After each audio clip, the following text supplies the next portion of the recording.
Queridos irmãos, a paz do Senhor Jesus sobre a sua vida. Hoje nós estamos iniciando aquela série de vídeos sobre o milênio. Serão 4 vídeos, um a cada sábado.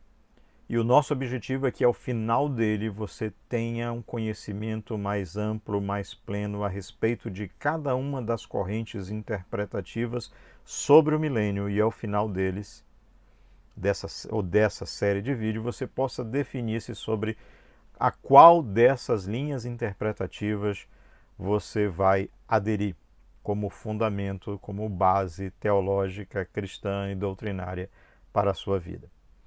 Muito bem, Apocalipse capítulo 20, versículos de 1 a 6, narram a descida de um grande anjo que traz em suas mãos uma corrente com a qual ele amarra Satanás, o lança no abismo, põe uma pedra sobre ele, sela e lá ele permanece por 1000 anos. E qual a consequência? É que durante esses 1000 anos, Satanás não pode enganar as nações.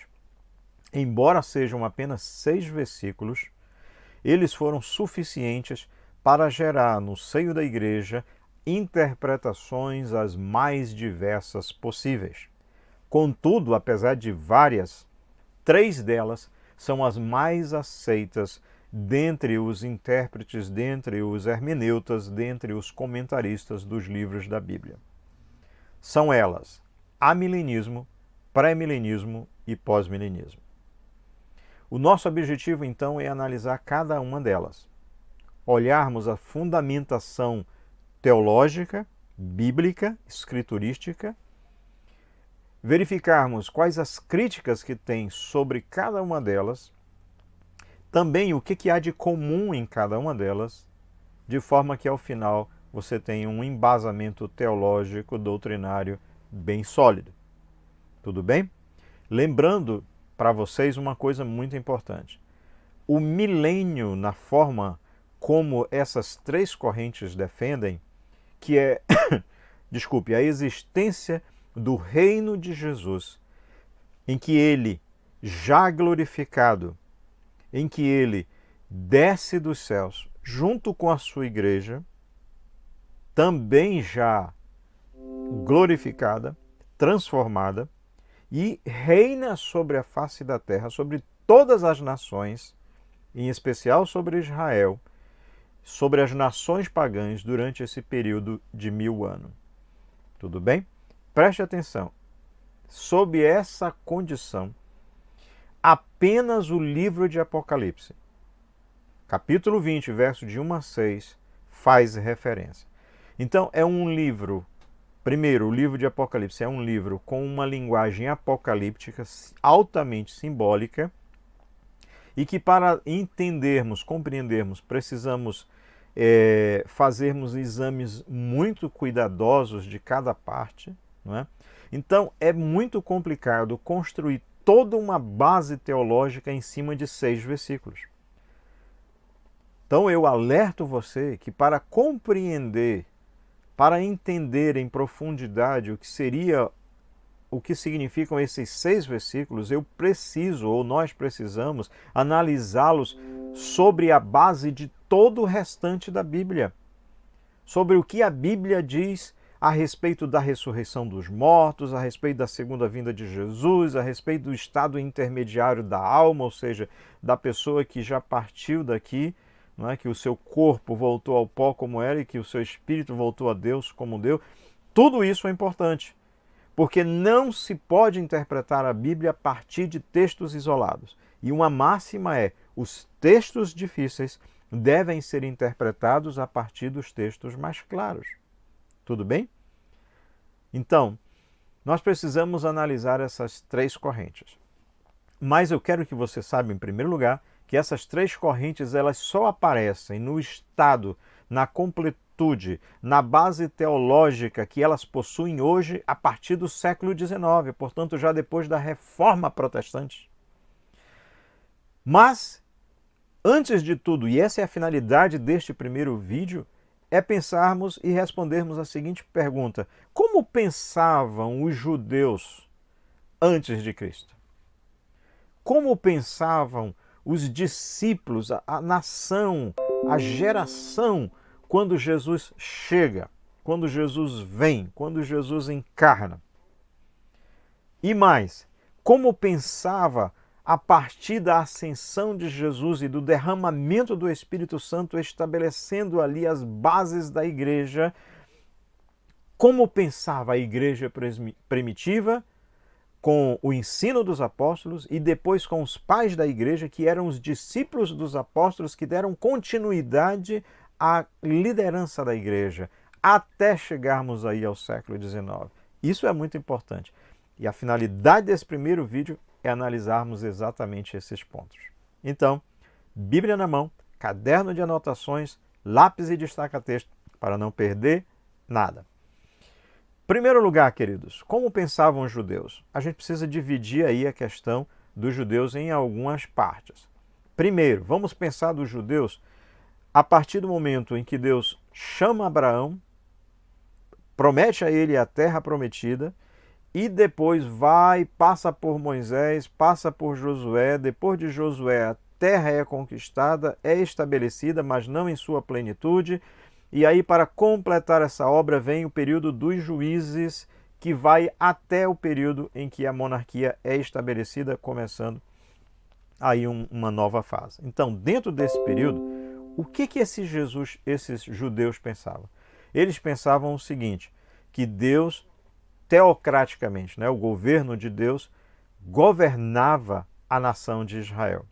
E ele governava através de alguns dos seus representantes, embora ele o fizesse diretamente através do estabelecimento das leis cerimoniais e das leis sociais. Então vamos lá. Deus chama Abraão, promete a terra prometida, faz uma promessa de dar-lhe a ele uma terra prometida e a todos os seus descendentes, que seria numerosa, chama esse povo para o Egito, lá ele se torna uma grande nação. Deus então levanta Moisés, liberta esse povo e leva esse povo até a terra prometida, mas antes de entrar na terra prometida, Deus tira-lhe a vida e levanta como líder Josué. Josué entra com a nação na terra prometida, começa o processo de conquistas, de guerras, e vai estabelecendo ali todas as tribos nos seus devidos lugares, mas ele não consegue estabelecer todos os limites prometidos, ele morre antes.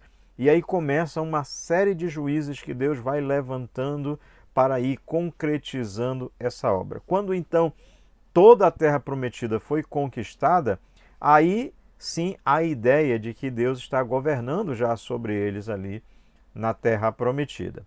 Tudo bem? Mas chegou um período em que eles não queriam mais viver sendo liderados por juízes, nem pelos filhos deles. Eles resolveram seguir os parâmetros das nações que os circundavam.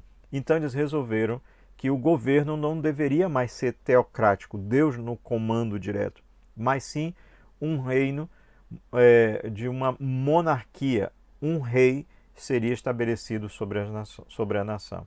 A partir daí começa o período da monarquia. Esse período da monarquia começa com Saul, que Deus depois rejeita, aí Deus levanta Davi. Davi era um homem segundo o coração de Deus, e Deus promete a Davi, olha, você nunca perderá o trono, porque da tua descendência eu vou levantar um rei que estabelecerá o teu reino para sempre. Essa pessoa passou a ser conhecido como Messias, como ungido rei, como o Messias, aquele que viria para estabelecer definitivamente e para sempre o reino de Deus na face da terra, através desse rei que ele levantaria, que é chamado de Messias. Então vejam, a partir de agora, a nação de Israel, os judeus entendiam que Deus continuava governando sobre a nação a partir desse monarca, desse rei que eles mesmos escolhiam. Então, o período da monarquia dá início aí a essa nova visão.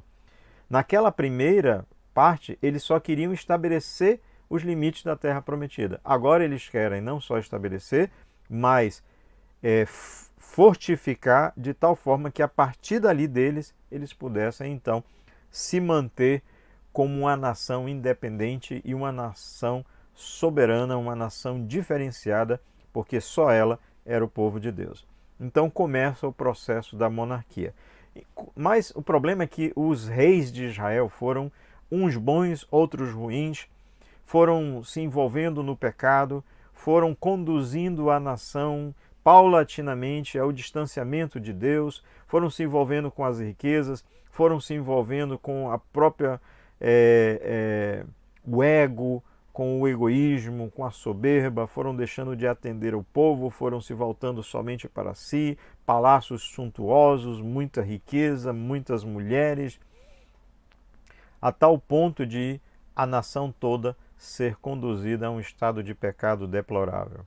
Então Deus resolve intervir, e aí no ano 586, Deus destrói a nação de Israel, levando-a cativa para a Babilônia e deixando em Jerusalém e ali nas terras da Terra Prometida apenas alguns judeus pobres, sem condições nenhuma de soerguer aquela nação por incapacidade não só financeira, mas intelectual. Toda a nação basicamente está agora exilada. Bom, e lá eles permanecem por 70 anos. E aí, durante esse período, o que aconteceu? Não tem mais rei. Não há mais rei que tenha sido levantado do trono de Davi.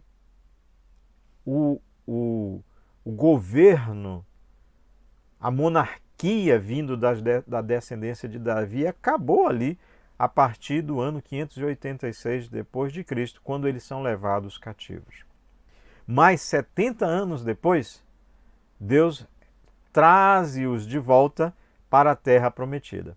E eles voltam para a Terra Prometida, reconstroem Jerusalém, reconstroem os muros, reconstroem o templo, reconstroem-se como nação, mas não independente.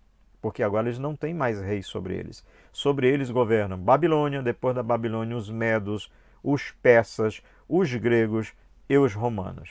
E durante esse período, a sua visão escatológica do governo de Deus mudou. Por quê? Porque agora eles não têm mais um rei da descendência de Davi e eles passam a aguardar a chegada do rei que é o Messias. O Messias seria aquele que restabeleceria o trono caído de Davi.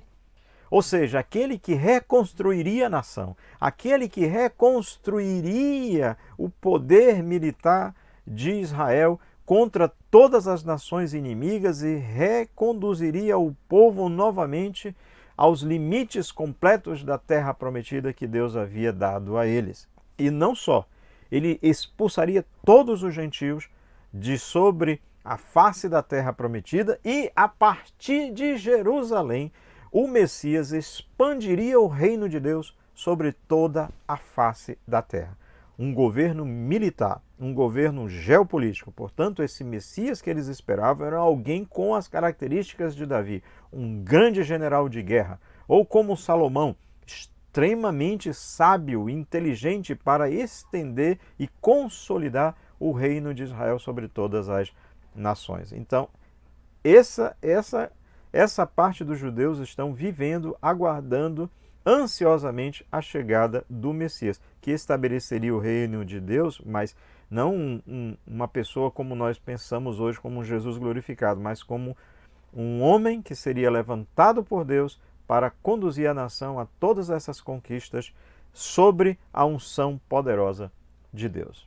Então veja que essa teologia a respeito do governo de Deus sobre a face da terra vai mudando. Primeiro, eles só queriam estabelecer a terra prometida, que é de Abraão até o final do período dos juízes.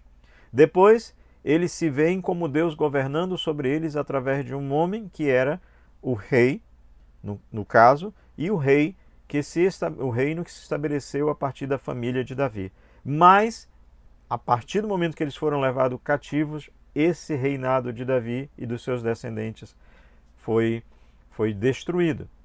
Depois do período do cativeiro, eles voltam para a terra prometida e reacendem a chama agora da promessa do Messias que Deus fez a Davi, que levantaria e estabeleceria o seu reino para sempre, e ele faria isso através do Messias. Muito bem, chegamos então ao período de Jesus. Quando Jesus vem, como pensava aquela geração? Pensava exatamente da forma que eu acabei de descrever para vocês. Eles estavam aguardando esse Messias, seria um Messias um grande general de guerra que os libertaria do império, naquele momento, romano. Não é? Então, quando chega João Batista, a gente tem que entender que se havia passado um período de 400 anos, desde o último profeta, Malaquias, até João Batista. 400 anos, e o povo ansioso, desejoso de ver ali o cumprimento das promessas de Deus com a chegada do Messias. Chega João Batista anunciando: o reino de Deus está próximo. Você imagina uma notícia dessa para uma nação que esperava desesperadamente o Messias? Diz os textos dos evangelhos que toda a nação concorreu para onde estava João Batista no deserto, pregando para serem batizados, para se prepararem para a chegada do Messias. Mas na visão deles, um Messias guerreiro, um Messias general de guerra, um Messias que traria ou que reconstruiria o trono caído de Davi, que libertaria Israel do império de Roma e estabeleceria aí o início desse reino sobre a face da terra, do Messias. Tudo bem? Então todo mundo aflui para ali, para onde está João Batista. E João Batista também cria assim. Porque olha só, quando Jesus começa a estabelecer o seu ministério, ele não assume uma posição de general de guerra, ele não assume uma posição de trazer o povo para se rebelar contra a nação de Roma. Pelo contrário, quando perguntaram o que eu faço com o imposto que está sendo cobrado, Jesus diz: dai a César o que é de César e a Deus o que é de Deus. Ele distinguiu muito bem as duas coisas. O próprio João Batista, que agora está preso, não é, se sente em dúvida, porque como ele, o precursor do Messias, como ele, que foi chamado para preparar o caminho do Messias, está agora preso, e preso por um rei iníquo, por um rei bandido, adúltero, a respeito do pecado que o próprio João Batista havia denunciado, e esse rei iníquo prende o precursor do Messias, e o Messias não se manifesta, não toma as rédeas, não assume, não levanta um exército. O próprio João Batista fica em dúvida. E manda que os seus discípulos procurem a Jesus para fazer-lhe uma pergunta. Está escrito em Mateus 11:3 o seguinte: és tu aquele que estavas para vir, ou devemos aguardar outro? Veja que próprio João Batista ficou em dúvida agora. Será que esse é o Messias mesmo esperado? Porque ele não tem levantado uma guerra, ele não tem se levantado contra o Império Romano. Muito interessante, né? O próprio João Batista esperava que Jesus estabelecesse esse reino e que ainda dentro desse período da vida de Jesus viesse a acontecer talvez até a ressurreição. Tanto é que na resposta Jesus diz o seguinte: Jesus respondendo, disse-lhes: ide anunciai a João o que estáis ouvindo e vendo. Os cegos veem, os coxos andam, os leprosos são purificados, os surdos ouvem e os mortos são ressuscitados. E aos pobres está sendo pregado o Evangelho. E aí Jesus ainda diz: bem-aventurado aquele que não achar em mim motivo de tropeço. Vemos então aí que a teologia de João Batista a respeito da vinda do Messias era de um Messias também, como pensavam todos os judeus a partir do retorno do exílio, que o Messias traria e inauguraria um reino completamente terreno, físico, poderio militar e geopolítico. Bom, vimos já como pensava então João Batista. E aí a gente precisa pensar, e os discípulos que passaram a seguir a Jesus, que aceitaram o convite de fazer parte do reino que Jesus estava prometendo? Como eles pensavam? Eles pensavam num reino espiritual ou num reino físico? Venha comigo. Examinaremos então agora como pensavam os discípulos mais próximos de Jesus a respeito desse governo geopolítico na Terra. Nós vamos começar por uma narração de um fato que acontece em Lucas capítulo 24, versos de 13 a 17. Lembrando, o contexto aqui é de que Jesus já viveu todos os seus 33 anos, que ele já exerceu todo o seu ministério de 3 anos com os discípulos, ensinando-os, orientando-os, conduzindo-os, tá bom? E ele já havia morrido, ele já havia ressuscitado, mas ele ainda não havia se manifestado para todos os discípulos ao mesmo tempo. Havia aparecido apenas para algumas das mulheres. Então esse incidente aqui é: Jesus já morreu, já ressuscitou, mas ainda não apareceu para os seus discípulos como um todo. E olha só o que aconteceu nesse incidente. Você está com a sua Bíblia aberta aí? O que aconteceu? Naquele mesmo dia, no dia já que era o terceiro dia em que as mulheres começaram a falar que Jesus havia ressuscitado, naquele mesmo dia, dois dos discípulos, estavam de caminho para uma aldeia chamada Emaús, que ficava distante de Jerusalém cerca de 60 estádios. E eles iam conversando a respeito de todas as coisas sucedidas ali: a prisão de Jesus, ministério de Jesus, prisão de Jesus, traição de Judas a respeito de Jesus, a condenação de Jesus, a morte de Jesus, essa história de que ele havia ressuscitado. Eles estão conversando sobre tudo isso. E aconteceu que, enquanto conversavam e discutiam, o próprio Jesus, agora ressuscitado, se aproximou e ia com eles. Agora, os seus olhos, os olhos daqueles discípulos, eles, porém, estavam como que impedidos de o reconhecer. Então, Jesus está do lado deles, mas eles não sabiam que era Jesus. Então, Jesus lhes faz uma pergunta: que é isso que preocupa vocês e de que vocês vêm falando o caminho todo? Então, eles pararam entristecidos. Um, porém, chamado Cleopas, respondeu dizendo: és tu, porventura, o único que, tendo estado em Jesus, ignoras o que aconteceu lá nesses últimos dias? E aí Jesus, então, diz assim: quais?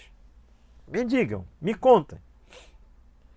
E eles explicaram o que aconteceu a Jesus, o Nazareno, que era varão profeta, poderoso em obras e em palavras diante de Deus e de todo o povo, e como os principais sacerdotes e as autoridades o entregaram para ser condenado à morte e o crucificaram. E aí preste atenção agora nessa parte. Ele diz: ora, nós os discípulos, nós esperávamos que fosse ele quem haveria de redimir a Israel. Veja, esse redimir a Israel é que esse Messias fosse um Messias que traria libertação de Israel do Império Romano, portanto um general de guerra, um rei como Davi, e que estabeleceria o reino físico sobre a face da terra, onde o Deus restabeleceria a teocracia a partir do seu Messias.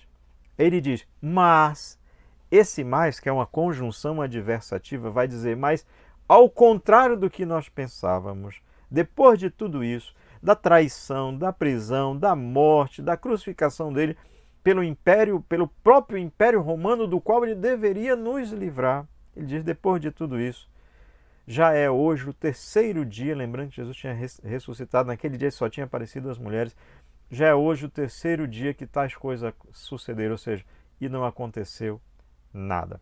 Ele não nos livrou do Império Romano, ele não nos livrou do poderio militar romano. E a conclusão deles então é o quê? Certamente ele não era o Messias. Essa é a ideia. Então vejam que os discípulos também pensavam a teologia sobre um reino de Deus sobre a face da terra a partir de um Messias que seria um general ou um governante, como foi Davi. Vimos isso tanto na teologia de João Batista como a dos próprios discípulos. Mas outras coisas nos apontam também para o fato de que os discípulos criam dessa forma. Nós vamos examinar então mais algumas passagens que indicam claramente que os discípulos mais próximos de Jesus também acreditavam em um reino terreno do Messias como uma conquista política apenas. Vamos lá. Nós temos em Marcos capítulo 10, versículo 37 o seguinte: Tiago e João, durante uma reunião que eles estavam participando ali de Jesus com os discípulos, eles fazem uma pergunta bem interessante. Olha o que eles perguntam para Jesus: permite-nos que, na tua glória, nos assentemos uma à tua direita e outra à tua esquerda. Veja, Jesus está aqui ainda no período ministerial dele. E aí Tiago e João chegam e diz: na tua glória eu quero me sentar à direita e à esquerda. Na tua glória significa que eles, os discípulos, Tiago e João e os outros também, aguardavam que, quando Jesus os chamou para inaugurar com eles o reino de Deus, eles estavam entendendo que Jesus seria o Messias e que viria com poder para estabelecer esse reino sobre a face da terra. E nesse reino sobre a face da terra, um reino físico, eles seriam governantes mó, estariam um do lado direito e outro do lado esquerdo, ou seja, posições de maior honra no império.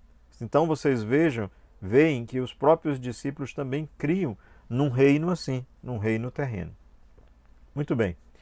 Outro incidente ainda nos leva a crer, né, que teve lugar logo após a ressurreição de Jesus, também é muito revelador e parece indicar que, mesmo naquele momento, veja, Jesus já havia ressuscitado, já havia aparecido para eles, já havia ensinado a eles durante 40 dias em diversas aparições, né? Mesmo naqueles momentos, eles ainda esperavam um reino físico, terreno do Messias. Porque quando Jesus ressuscita e reaparece para eles, eles não pensaram assim: opa, glória a Deus, agora o Senhor vai nos perdoar de todos os pecados e vai estabelecer o seu reino espiritual. Não. Eles pensavam: Jesus ressuscitou, agora ele vai fazer o que ele não fez quando ele estava vivo.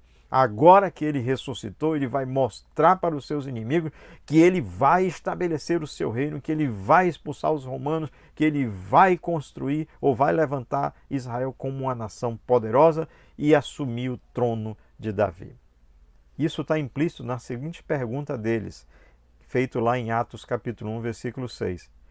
E então os que estavam reunidos lhe perguntaram: Senhor, será este o tempo em que, preste atenção, o tempo em que, olha lá, restaures o reino a Israel?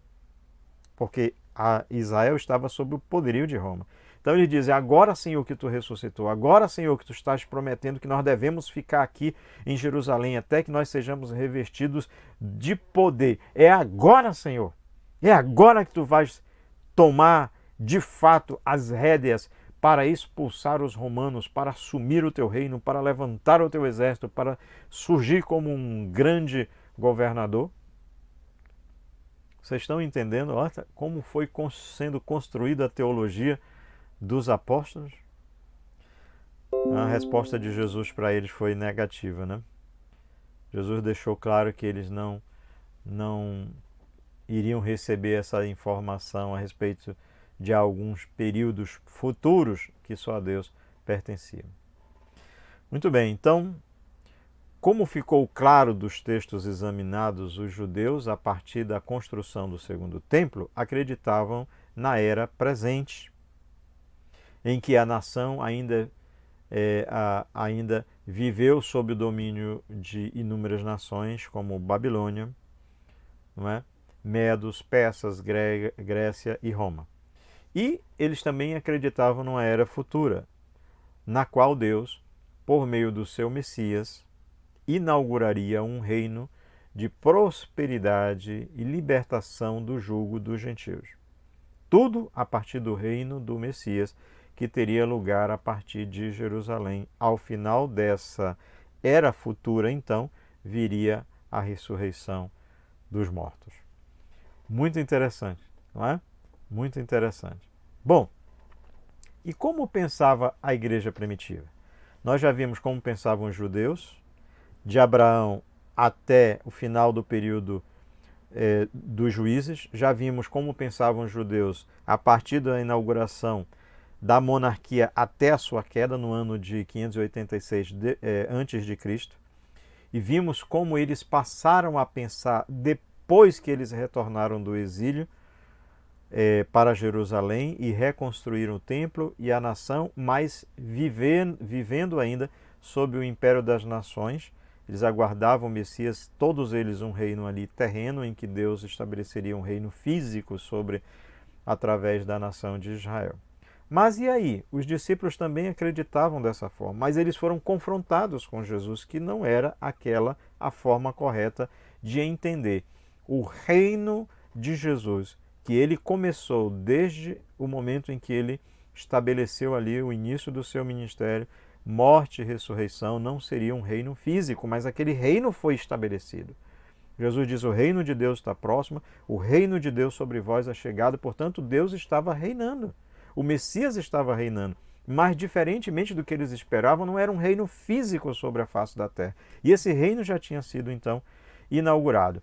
E a partir daí Jesus foi assunto aos céus, os discípulos tomam agora as rédeas do estabelecimento dos primórdios da igreja, a partir do derramado do Espírito Santo, que começa a revelar a eles, aí aprofundando o conhecimento dele a respeito de tudo que Jesus havia ensinado e a respeito de tudo que estava escrito sobre Jesus no Velho Testamento. Eles começam então a estabelecer os fundamentos da teologia, do ensino, da doutrina dos apóstolos. Só que eles vivem aí até o primeiro século, talvez o final do primeiro século. O que mais viveu foi João. E eles morrem, mas eles deixam discípulos deles também que dão continuidade. E esses discípulos dos apóstolos eram conhecidos como pais da igreja. Nós vamos analisar então como pensava a igreja primitiva. Eles pensavam que Jesus então estabeleceria um reino milenar sobre a face da terra? Ou eles pensavam que não, de fato o reino de Jesus já foi estabelecido desde a sua primeira vinda e vai continuar até que ele volte para então concluir, não é, esse período do reino dele sobre a face da terra através da sua igreja militante e estabelecer o julgamento final com a ressurreição dos mortos. Como pensavam? Bom, vamos lá. Agora precisamos saber como pensava a igreja dos primeiros séculos sobre o tema reino de Deus sobre a face da terra, físico ou espiritual. Bom, para Michael Horton, que é um teólogo moderno, um teólogo americano bem moderno desses últimos dias, uma pessoa super inteligente, um homem muito versado nas Sagradas Escrituras, com inúmeros trabalhos escritos, ele diz o seguinte: preste atenção, essencialmente a igreja primitiva parece ter sustentado que o reino fora inaugurado com o primeiro advento de Cristo, ainda que ele esperasse a total consumação no futuro. Ele, o reino, né? Então a posição associada hoje a essa corrente, como pensavam os pais da igreja, a igreja primitiva, segundo Michael Horton, essa posição está mais associada hoje com a corrente chamada amilenismo ou amilenarismo. Tudo bem?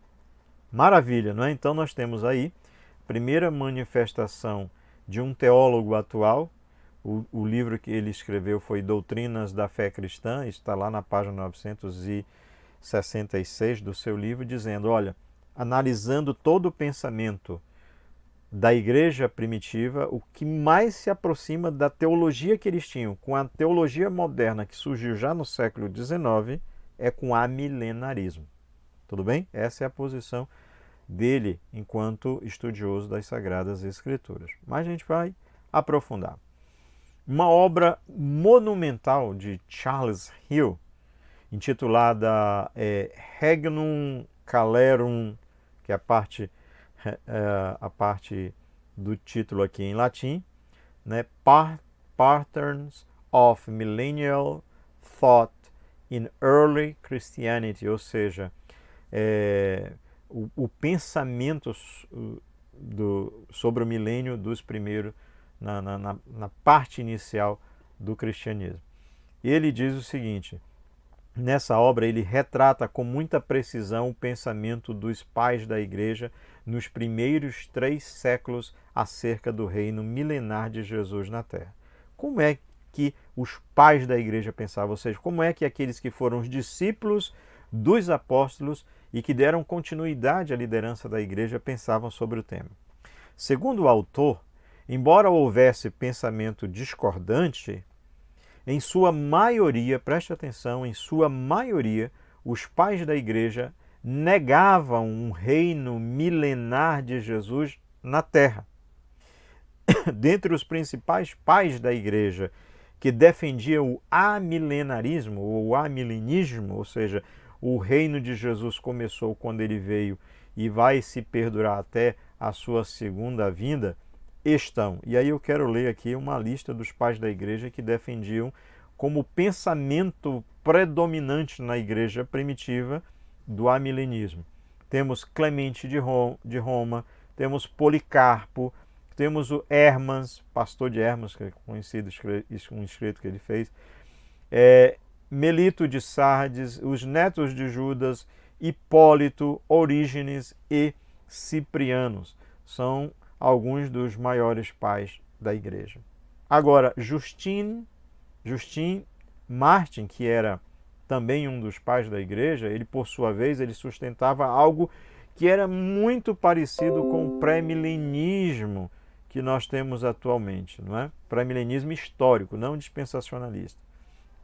Contudo, ele próprio, Martim, o pai da igreja, ele reconhece que essa posição dele não era a visão majoritária, amplamente sustentada à época. Ou seja, tinha ali uma base inicial do pré-milenismo, mas a base teológica maior, firme mesmo, era a do amilenismo. Não é? Claro, não exatamente como se tem difundido lá no século XIX. Muito bem, então, concluindo o nosso primeiro vídeo sobre a série Milênio, nós registramos que os judeus, antes de Jesus, tiveram a sua teologia criada em diferentes momentos. De Abraão até o final dos Juízes, eles queriam apenas estabelecer as fronteiras definidas pelo Senhor Deus a Abraão na terra prometida, não é?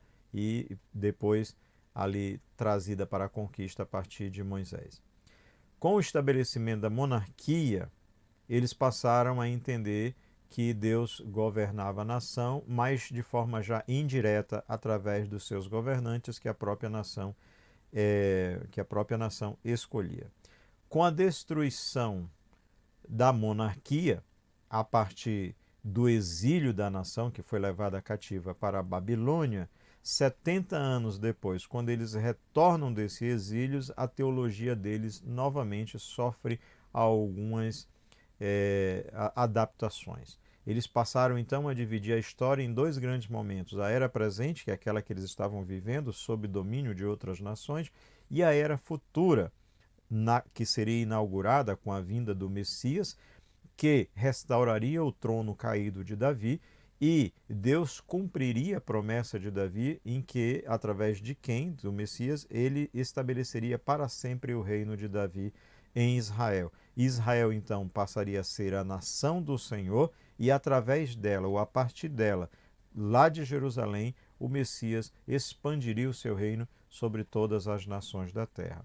Ao final desse período, haveria a ressurreição, e aí sim a parte do novo céu ou da nova terra que seria inaugurada. Muito bem. Quando Jesus vem, esse era o pensamento predominante, mas depois da morte de Jesus, a igreja começa a caminhar e a formar a sua teologia sobre a influência do Espírito Santo. Os discípulos, os apóstolos, vão montando a teologia ou a escatologia, depois os pais da igreja, e eles pensavam assim: quando Jesus veio, Jesus de fato inaugurou o seu reino. Esse reino foi inaugurado por Jesus e ele não é um reino localizado, centralizado em Israel, mas ele é um reino de proporções mundiais. Mas não é um reino físico, geopolítico. É um reino que não tem fronteiras, porque ele é estabelecido no coração daquelas pessoas que creem na obra redentora do Messias, que é o Senhor Jesus Cristo. E eles estão já experimentando, vivenciando esse reino e vivenciá-lo-ão até que Jesus venha pela segunda vez.